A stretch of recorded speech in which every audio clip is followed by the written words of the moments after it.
Hello everyone, ठीक ठाक सब बढ़िया, सब मजे में। ऐसा हालचाल पूछता हूँ शुरुआत में, मैं आदत है मेरी। पर यही हालचाल एक बार यूपी के लड़के से पूछ लिया। भाई यूपी वालों से जब भी मिलो ये अलग ही मजे में होते हैं, इनका पता ही नहीं होता कुछ। तो सामने बैठा था, मैं कहने लगा और भाई ठीक ठाक सब बढ़िया। तो मुझे कह रहा, बागपत का था वो लड़का, कह रहा हाँ भाई ठीक हूँ जी, भी तो बैठा है अपने घरों में बैठा होता।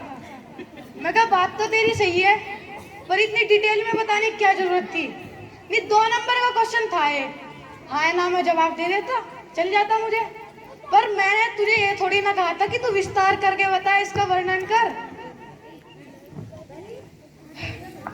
एक तो पिस्टल लगाए बैठा था। अब साइड वाले ने देख लिया तो पूरे शो में डरा डरा बैठा रहा, हंस भी रहा था।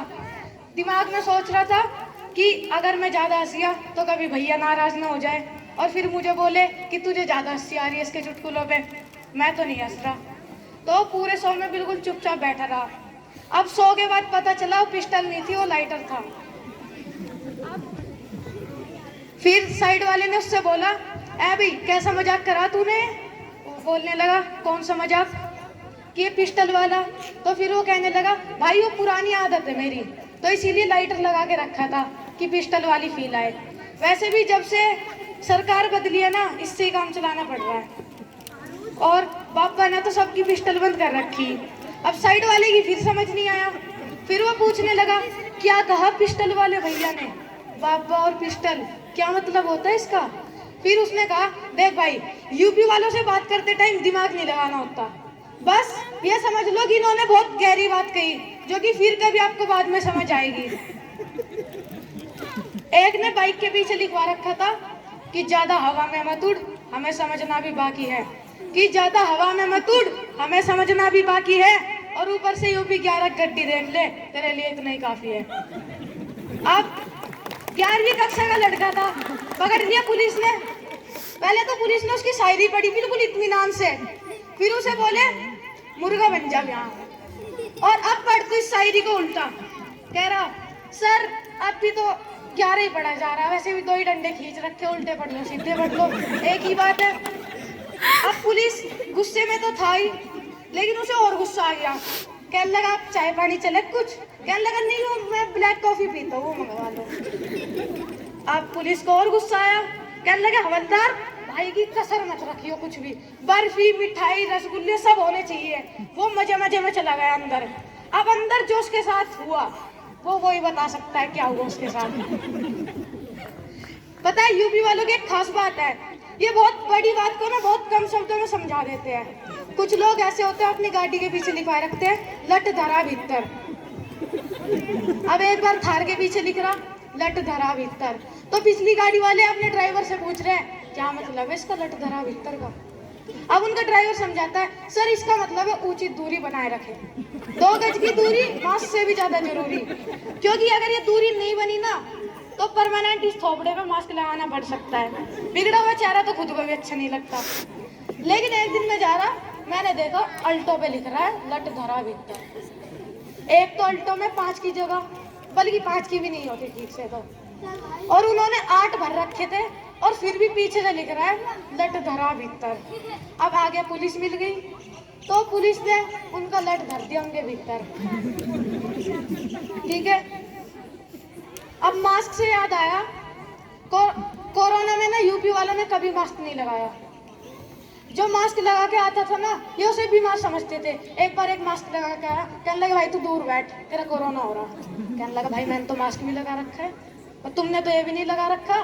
कहने लगे जब ही तो हो रहा तेरे कोरोना, हमें देख तंदुरुस्त बैठेंगे। तू ये मास्क वाले को बीमार बता रहे हैं और खुद एक हफ्ता 3 के साथ चल रहा है इनका। मास्क वाला साइड में बैठा कह रहे भाई तू भाप ले सुबह शाम की बात, 3 दिन में ना तेरा मास्क उतर जाएगा। दुनिया वाले सबको समझा रहे थे कि भाई मास्क लगाओ मास्क लगाओ, लेकिन यूपी वाले मास्क उतारने का नुस्खा बता रहे थे। अब कोविड में सबने ताली बजाई थाली बजाई की आवाज सुन के कोरोना भागता है। यूपी वालों ने सोचा कुछ अच्छा करते हैं, इन्होंने थोड़ा दिमाग लगाया तो इन्होंने पूरी परात बजा दी कि आवाज होगी कोरोना वैसे ही भाग जाएगा। परात भी इन्होंने ऐसे वैसे नहीं बजाई, दीवार में मार मार के बजाई। है कि यूपी में सब कुछ ऐसे ही चल रहा है। दुनिया का सबसे बड़ा स्कूल यूपी में है। पता है किसी को यहाँ पे? पता है? नहीं पता। सिटी मॉन्टेसरी नाम है उसका। 58,000 से ज्यादा बच्चे, 1,000 से ज्यादा classroom, Guinness book of world record में नाम दर्ज है यूपी का। एक बार तालियां यूपी के लिए। पर टैलेंट की बात पता है यहाँ पे भी क्या है कि दुनिया का सबसे बड़ा स्कूल इन्होंने 300 रुपये उधार लेकर बनवा दिया। पर अफसोस की बात यह है कि कोई ने पैसे नहीं देते उधार, कि ज्यादा आगे निकल जाएंगे। मैं भी यूपी से यूं, मुझे भी नहीं दे रहा कोई पैसा उधार। सब ये सोचते हैं ज्यादा आगे निकल जाएगा, चलते हैं मुझसे।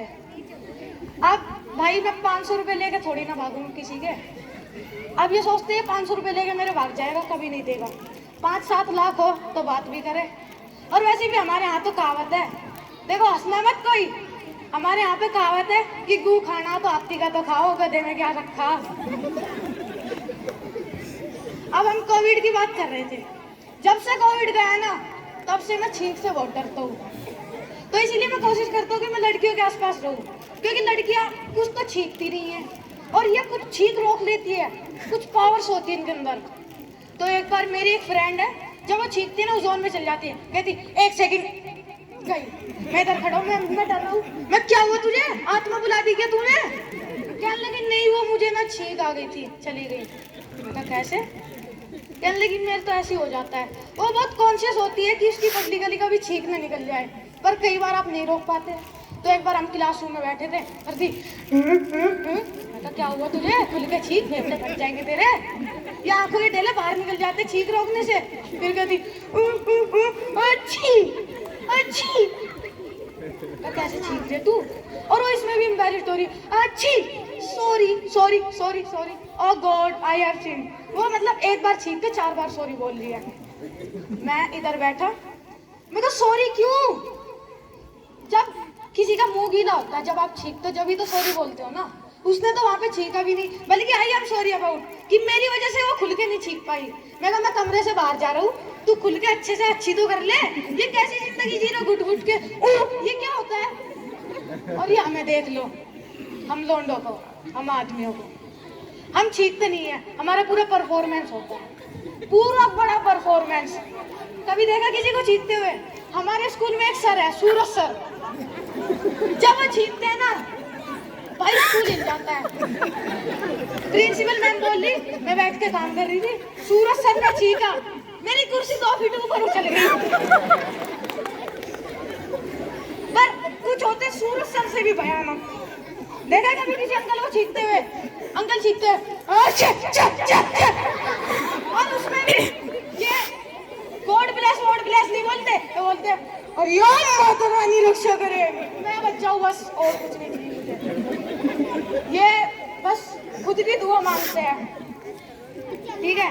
पर मैं किसी को जज नहीं करता, सबका छींकने का अपना अपना तरीका होता है। लेकिन कुछ अंकल्स ना हमारे साथ गेम्स खेलते हैं। एक बार मैं मेट्रो से जा रहा था, तो भारत में देखते तो है नहीं कि सीट के ऊपर क्या लिख रहा है। मुझे सीनियर सिटीजन वाली सीट पे बिठा रखा, वो कोने में होती है मेट्रो के। मेरे साइड में एक अंकल करते, मैं कहा क्या हुआ अंकल? कहने लगे नहीं बेटो कुछ नहीं। फिर करते, मैं कहा क्या हुआ? खुल के आ रही है नहीं आ रही, क्या हुआ? मैं कहा अरे यार छींक लो तू, जल्दी छींक लो। और जैसे ही मैं बैठा, मैं ऐसे, मैं कहा अंकल ये क्या किया आपने? कहने लगे बेटा क्या हुआ? मैं कहा आपको दिख नहीं रहा साइड में मैं बैठा हूँ, मैं 3 स्टेशन से वेट कर रहा हूँ आपका।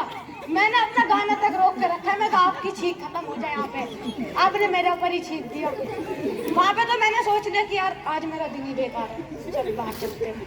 जैसे ही मैं उतरा, एक अंकल ले रहे रनअप रुमाल के साथ, कहते क्या चल रहा है यहाँ पे? फिर उन्होंने रुमाल निकाला, मैं तो भाई इम्प्रेस ही हो गया। मैं तो वाह वाट तमीज़दार अंकल।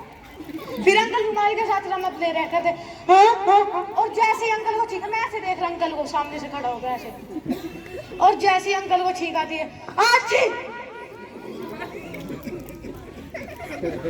और मेरे मुंह पे थूक। मैं कहा अंकल आप सॉरी बोलना चाहोगे? क्या लग किस चीज की? मैं कहा 1 लीटर थूका आपने मेरे मुंह पे। अरे उसमें भी अंकल खुद को विक्टिम साबित करना चाहते हैं। अरे नहीं बेटा, वो कल ना कुल्फी खा ली थी तो इसीलिए कोल्ड हो गया था। अरे कुछ नहीं। मैं कहा अंकल सॉरी तो बोल दो। कहने लगे नहीं बेटा चला जा तू। वो वहां पे ऊ करके सॉरी बोल रही 4 बार, और ये यहाँ पे मुंह पे थूक के सॉरी नहीं बोल रहे। अब हमारी चीख बहुत डिस्ट्रक्टिव होती है। I give an example. Female एंकी देखा कभी आपने? मैम देना फीमेल एंकी।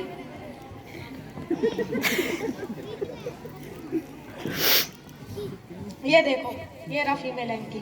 देखो कितना सुंदर है, सॉफ्ट है। एक तो पहले इसके कलर, दो कलर इसमें, इसका बॉर्डर बन रहा है, सब चीजें इसमें। और वहीं हमारा एंकी देख लो, लाया होगा।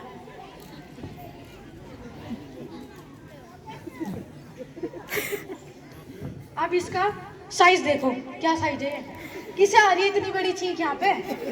इससे होता क्या है? क्या करूं मैं इसका? लंगोट बना लूं मैं, घूंघट बना लूं मैं इसका? क्या करूं मैं इससे? और इतना बड़ा है, चलो ठीक है, इससे भी अंकलों की चीख नहीं रुक रही। उसमें भी इसे हटा देते हैं और सामने वाले का मुंह पे भले कुछ भी हो, उन्हें फर्क नहीं पड़ता। तो देखो मेरी बस इतनी सी डिमांड है। पहले तो आप साइज देखो इसका साइज और फीमेल एंकी का साइज देखा है, साइज कितना फर्क है। तो मेरी यही डिमांड है कि यार हम में फूल पत्ती लगा दो या हमारे हैंकियों में फूल पत्ती लगा दो। हम भी इंसानी हैं। तो इसका एक तो रंग भी ना, इसमें बॉर्डर है ना रंग है, कुछ नहीं है इसमें। तो मेरी यही गुजारिश है कि थोड़ा सा हमारा हैंकी को भी अच्छा बना दो। और लड़कियों के इतने टाइप के कपड़े रहते हैं, साड़ी, फ्रॉक, प्लाजा, सूट, बहुत सारी चीजें। और लड़कों को देख लो, बस एक पैंट, शर्ट और ज्यादा पजामा। बस ये 3 चीज है लड़कों के लिए इस दुनिया में, और कुछ नहीं है। यही पहन सकते हैं। और अगर आजकल कुछ आ भी गया है तो लड़कों ने उनका नाम खराब कर रखा है। मेरे पड़ोस में एक लड़का है, कह रहा आज मैं बूशर्ट लाया। मैं क्या लाया? बूशर्ट। मैं कहा भाई यार एक आधी चीज तो मिलती है हमें ढंग की, उसका भी तुम नाम खराब कर दो। तो यार हमारे लिए भी कुछ कर लो, हम भी इंसान ही हैं। Thank you. अगर मेरी अच्छी चीज लगी तो तेज से एक बार तालियां।